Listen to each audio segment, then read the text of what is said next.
following video contains content and language which may be considered inappropriate for viewers under the age of 18. Viewer discretion is strongly advised. Yeah. What's up, everybody? Welcome to another pre-recorded edition of the Monos Takes the Hackverse. Yes. Another win for the Onion. Anyways, tonight on this episode, I will be watching MERSH. Finally doing a MERSH episode. This episode is brought to you by, I think it's, it's Misery Loves Clips. I'm just trying to get the scroll going. There we go. If you do donate, just leave a note saying, hey, I was watching the Mo, whatever. Let's let these guys know that we're really trying to help them, these clippers. Not that they need it, not for my little humble podcast video, whatever you want to fucking call it.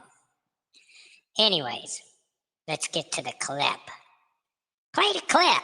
Hit the like button.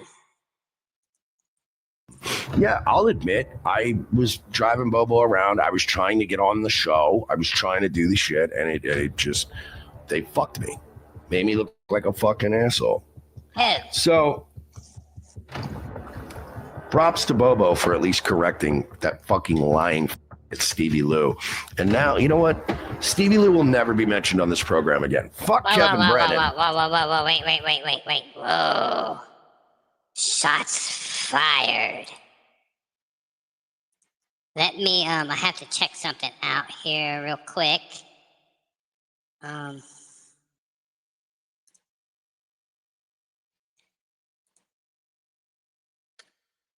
need to look at something.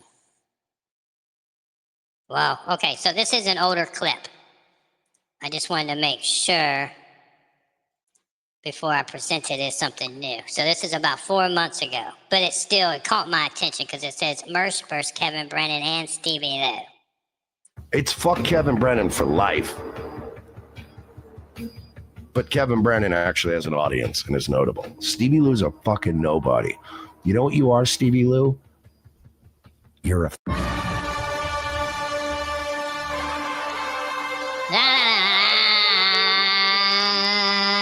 Let's do Bobo first, because Bobo, I like Bobo. Go ahead, I don't mind Bobo, but Bobo had some luck. Go ahead, boo-boo.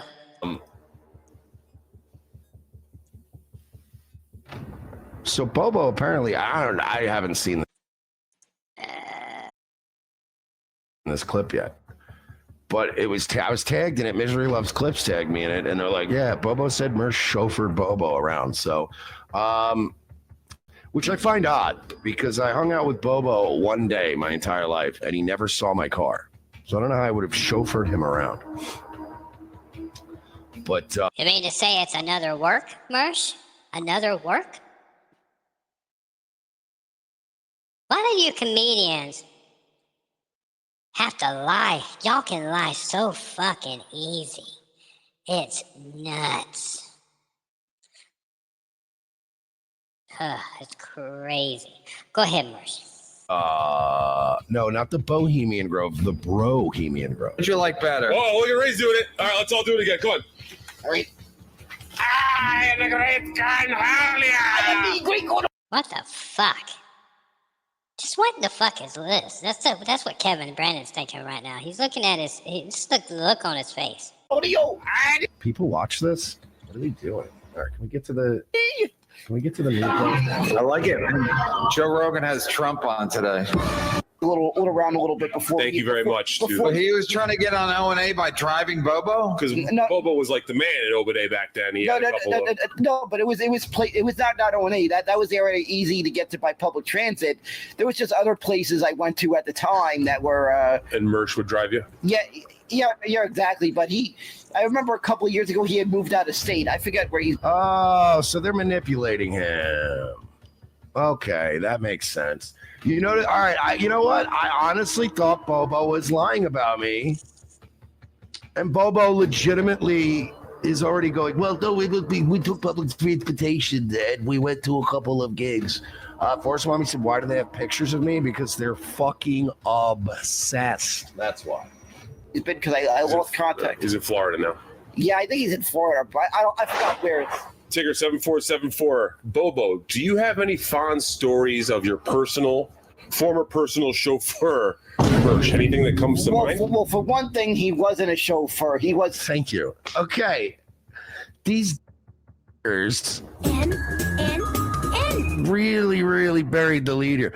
Bobo said, all right, we're not, you know what? I'm not even humoring this. I'm not giving Kevin Brennan any play because honestly, Kevo, the truth is, brother, ROTC's back and we're already fucking pushing into your fucking numbers between 4 to 6. You're not going to be a factor when ROTC starts blowing back up. Overruled. They literally were like, yeah, Bobo said that Mersh drove them all around. No, I see it. And Bobo's like, that was not the case. No. Yeah, I'll admit I was driving Bobo around. I was trying to get on the show. I was trying to do the shit. And it just, they fucked me. Whoa. All right, Mersh, this ain't looking good for you. Same thing with podcasters. You guys say shit and then have amnesia a couple shows later. Like, Jesus Christ, if you're gonna do a work, you have to remember what the hell you said. Come on. They literally were like, yeah, Bobo said that Mersh drove them all around. No, I see it. And Bobo's like, that was not the case. No. Yeah, I'll admit I was driving Bobo around. I was trying to get on the show. I was trying to do the shit. And it just, they fucked me. Zen Rhino said, wow. Stevie Lou has always been a scumbag. Wow. Which one is it? Yeah, Stevie Lou is a fake little pussy, dude. He was always nice to me, and then now he's trying to be like Mr. bringing content to the show. But let me tell you the story. Now, the Bobo story is actually a very interesting one. It actually, if anything, is the beginning of my O&A supervillain origin story. And many of you have heard this story before. If you've heard it before, forgive me, but some people might be new to the show. So people wonder how I started off like me being such a huge fan of Opie and Anthony, and how I ended up, going after Jim Norton, prank calling him twice within 24 hours, why I've gone after Opie as much as I have, why I've personally gone after Anthony as much as I have. So about, I want to say 14 or so years ago, a long time ago, I was on a podcast called Hate Speech Radio, foreshadowing for my career to come. And my co-hosts had, I wouldn't call it a big relationship, but they had some ins with the O&A guys. We always were trying to get on O&A. I was doing stand-up. I was doing a podcast that wasn't making any money, because this was back when even if people were watching your show, nobody didn't make money. There was a time when Bobo got catfished by some listeners into thinking that they wanted to hire him for a stand-up gig. And they were fucking with Bobo about it on O&A, like, wow, you got a stand-up gig, huh? All the way in Buffalo? How you going to get there? And blah, blah, blah, and all this shit, right? My old co-hosts, Dave and Heather, hatched a plan to basically go, all right, because at the time, I was doing stand-up comedy and I was just working at a pizzeria, right? So my fucking schedule was pretty flexible. And I was like, they were like, yo, so what if you drive Bobo to Buffalo to this gig, right? Get some content out of it. We could get on O&A. They'll probably let us on the show to talk about the trip and stuff. So whatever. Like, all right, I'll do it. So I agree to take Bobo to Buffalo. The day of the gig starts getting close, right? And they put me in touch with Bobo. So I'm on the phone with him and we're trying to figure shit out, right? So it becomes very apparent that there is no gig in Buffalo. New York City to Buffalo is a 6.5 hour drive. 6.5 hour drive up to Buffalo. And I had a car that probably wouldn't even have made that trip, right? We get to the, close to the day of, and I'm like, Bobo, we got to figure out if there's a gig or not. Because I'm not going all the way to Buffalo for no money and no gig. We got to figure this thing out, right? I'm like, Bobo, call your contact on there, right? Calls the guy, and the guy's being all cute and dancing around the issue, right? So I'm like, Bobo, give me the fucking. So I get on the phone and I'm like, what's going on with this gig? Is this a real gig or not? I'm not fucking retard. So I'm not going to fall for this shit. Tell me what the fucking deal is. And then they started hanging up and being all dodgy. So I had to be the one to break the news to Bobo. I'm like, there is no gig, Bobo. There is no gig. So what's going to result is you and I driving 6.5 hours to Buffalo, if my car makes it, but possibly just breaking down, being stuck in the winter in upstate New York. I come up with a different plan. And I'm like, fuck. So I call my co-hosts and I'm like, there is no gig. Like, if we drive all the way to Buffalo for no gig, that's not going to get us any content. It's a non-story. It just makes us look like assholes, right? We start brainstorming, and we're like, well, what can we do to salvage this? You know, because I really wanted to get on the Opie and Anthony show. Like, they were my idols for years. I wanted to get on there. So I'm like, what if we do this? What if I just bring a camera, bring a fucking couple of SD cards? I'll take the train out to Queens. I'll pick up Bobo. We'll take a subway into the city, right? Or we'll stay in Queens. We'll bounce all around the city for the night. And I'll take him to multiple open mics. And then we can just let him do some stand-up. And then that way we'll get footage of him doing his stand-up and et cetera, right? Bobo, I pick him up, I go to his house that day, whatever. And I'm like, all right, Bobo, look, there's no gig. But if you want to do stand-up, I'll take you and you can go do a couple. I was like, I'll buy you pizza. You know what I mean? I'll buy you dinner. We'll drive around. We'll have a few beers, and I'll let you get on stage. So I call in every favor I can.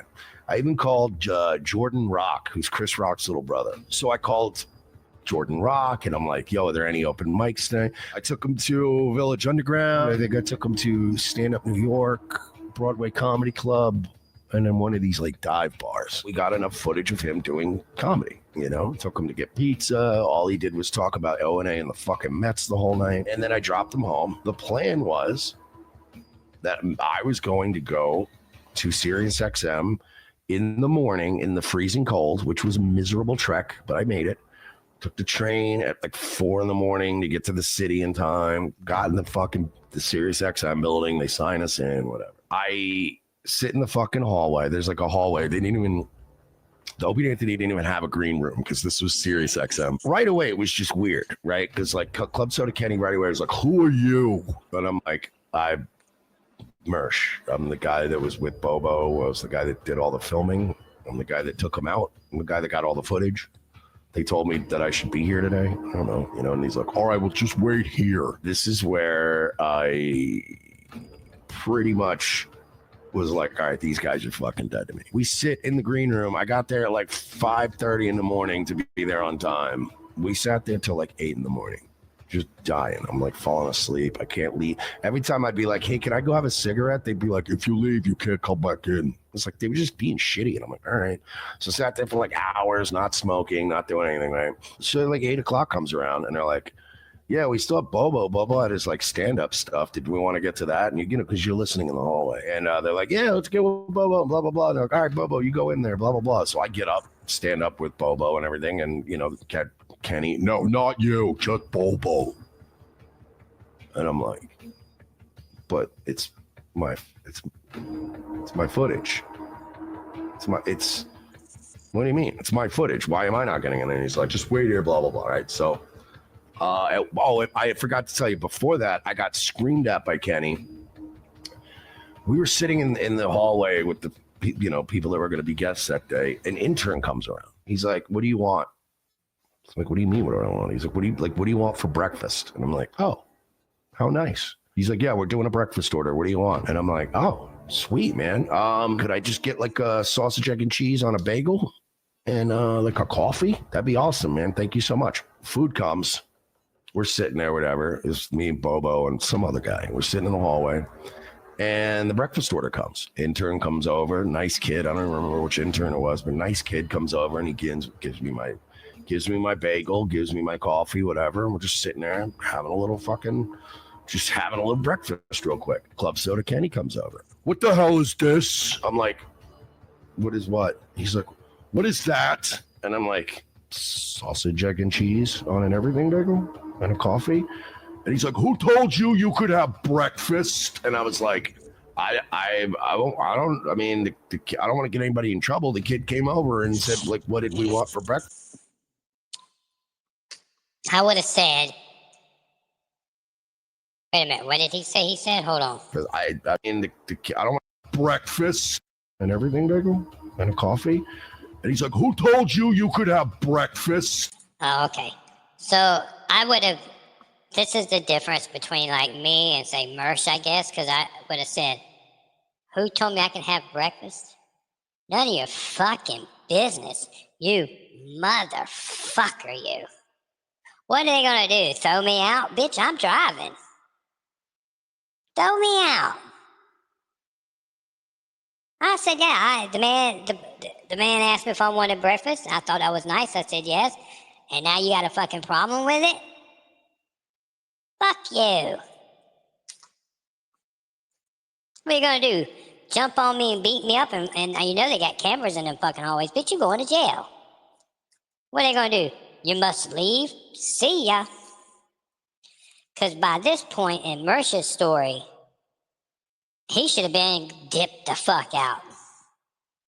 Sorry, Bobo. I didn't come here to be, treated like a piece of shit and stuff. So, good luck finding your fucking way back. This your people? Fuck them. And fuck you too. It's true. It's true. That's how you talk to them. That's how you handle that. Worst case scenario, they're going to throw you out, that motherfucker. You're not getting paid. They're not even going to bring you in studio. What the fuck you doing there? Go ahead. And I was like, I don't want to get anybody in trouble. The kid came over and said, like, what did we want for breakfast? I was like panicking. He's a big dude too, and I'm like, I didn't want to. Like, I was really trying to be a good. I don't give a damn if he's 8 foot tall. There's cameras everywhere. If he jumps on you, bitch, you got a lawsuit. If that man would have grabbed you and started dragging you out, all you got to do is fall to the floor. They're done. They're going to pay. They're going to have to settle. Serious as shit. See there? A play on words. Serious as shit. Go ahead. Gracious dude, And he's like, you don't get breakfast. Nobody said you could have breakfast. And I'm like, all right, man, like, I'm sorry. It's just a bitch. It sounds like this guy he's talking about, the soda can or whatever the fuck they want to call him, is a bitch. MERSH, hopefully you're doing better. You gotta stand up for yourself. Tell him. Fuck you, motherfucker. You fucking prick. I don't know, man. Kid asked me, I don't want to get him in trouble. Kid asked me for what I wanted, and I was like, fuck it. It's sausage and cheese. My bad, dude. Whatever. So that was the first moment I was like, this is humiliating. No. In your story, that should have been 3 hours ago. Whatever. And then Bobo's like, I got COVID, blah, blah, blah. Like, all right, man, whatever. And I was like, yo, man, just, make sure to tell. And even to Bobo's credit, Bobo went in there and he's like, yeah, I'm here with MERSH. MERSH was the guy I was with. He's outside. And they were like, yeah, whatever, dude. I sat there. I gave them my footage. They took my footage. They took Bobo in the studio. They did their whole segment. I sat in that hallway. They came out. They gave me my fucking little, what do you call it? The SD cards. Gave me my footage back. Sent me on my way.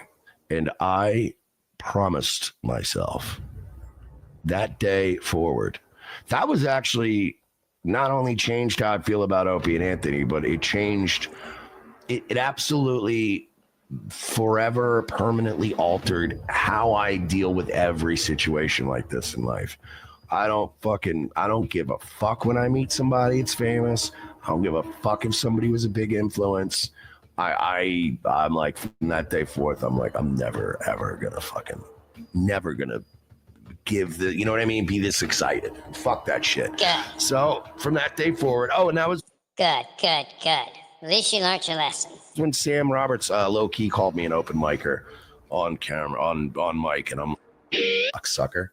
So it was one day I hung out with Bobo. We took the subway the whole day. I took him to some gigs, and then O&A fucked me over, and I never forgot that. So when you want to know why I wrote the quintessential article breaking down the history of Anthony Cumia's creep file wife women abusing behavior, now you know. When you know why I go after Jim Norton as much as I do, now you know. And now you know why. And be honest, I don't go after Opie because Opie's just living in his own hell. If I were to go after Opie, it would be like he'd actually get more viewers. That was it, man. From that day forth, I promise I would never fucking forget what those guys did. But yeah, I'll admit, I was driving Bobo around. I was trying to get on the show. I was trying to do the shit, and it just, they fucked me. Made me look like a fucking asshole. Props to Bobo for at least correcting that fucking lying Stevie Lou. And now, you know what? Stevie Lou will never be mentioned on this program again. Fuck Kevin Brennan. It's fuck Kevin Brennan for life. But Kevin Brennan actually has an audience and is notable. Stevie Lou's a fucking nobody. You know what you are, Stevie Lou? You're a fan. You're a fan. That's all you are. You are a Dabblerverse fan that goes on shows sometimes. And most of the time is barely coherent. Ah. Wow. Okay. Well, that was a big fucking nothing burger.